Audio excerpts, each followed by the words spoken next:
Hello अस्सलाम वालेकुम, welcome to my channel PH drama highlight.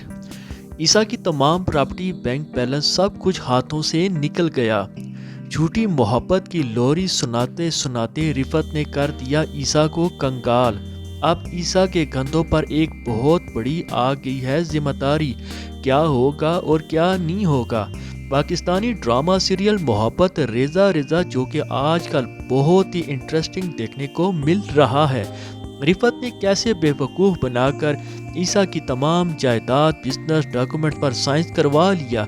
ईसा को ये तमाम बातें तब जाकर पता चली जब ईसा बाप बन गया और खुशी के मारे तेज़ी के साथ अपने घर मिठाई का डिब्बा लेकर गया ताकि अम्मी को ये खुशखबरी सुना सकूं। लेकिन जब ईसा कमरे के पास पहुंचता है तो क्या देखता और सुनता क्या है कि अम्मी और अरेज बैठकर बातें कर रहे थे, जिसमें रिफत ने कहा कि कितना बेवकूफ़ है ईसा, उसे तो ये भी समझ नहीं आई, मैं सिर्फ उसके साथ झूठी ममता की मोहब्बत का दावा करती रही। और ईसा तमाम बातें सुनकर अंदर कमरे की तरफ आता तो रिफत और अरेज ईसा को कमरे के अंदर आते देखकर चौंक जाते हैं। और ईसा अम्मी को कहता कि कितना मुश्किल हुआ होगा ये तमाम चीज़ें हासिल करने के लिए। अगर आप मुझे ऐसे ही कह देती तो मैं दुनिया की सारी दौलत आपको दे देता। आपने सिर्फ दौलत देखी लेकिन मेरी मोहब्बत को नहीं देखा। ईसा रोते हुए अपने कमरे की तरफ चला जाता है और दो तस्वीरें अपने साथ लेकर निकलता तो सिराज पीछे से आवाज़ देता और पूछता कि तुम अस्पताल थे, क्या हुआ। लेकिन ईसा ने सिर्फ यही कहा कि आप अम्मी को बता देना कि मैं यहाँ से सिर्फ दो चीज़ें लेकर जा रहा हूँ, यानी दो तस्वीरें, ये देख लें, आप गवाह रहना।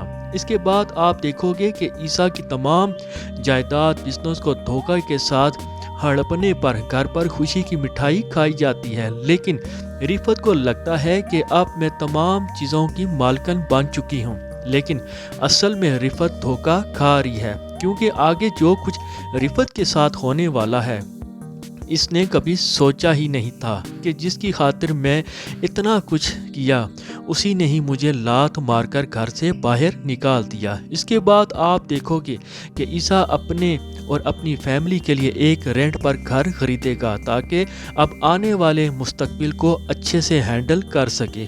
इसके बाद आप देखोगे कि सुबह नाश्ते में शकील और निको आपस में लड़ना शुरू कर देंगे और रिफत इनको लड़ने से मना करेगी। लेकिन यहाँ पर निको रिफत के साथ बदतमीजी करना शुरू कर देगी। निको इस वजह से बढ़ चढ़कर बोलेगी क्योंकि उसे पता है कि मेरे शौहर ने सब कुछ अपने नाम किया है और अरेज अपनी अम्मी को घर से निकाले या ना निकाले, लेकिन निको ज़रूर ऐसा कुछ करेगी क्योंकि अब रिफत की ज़िंदगी में बर्बादी के दिन शुरू होने वाले हैं। मोहब्बत रेजा रेजा ड्रामे की मज़ीद जानकारी के लिए हमारे चैनल को ज़रूर सब्सक्राइब करें, साथ लगे बेल को भी क्लिक करें। शुक्रिया।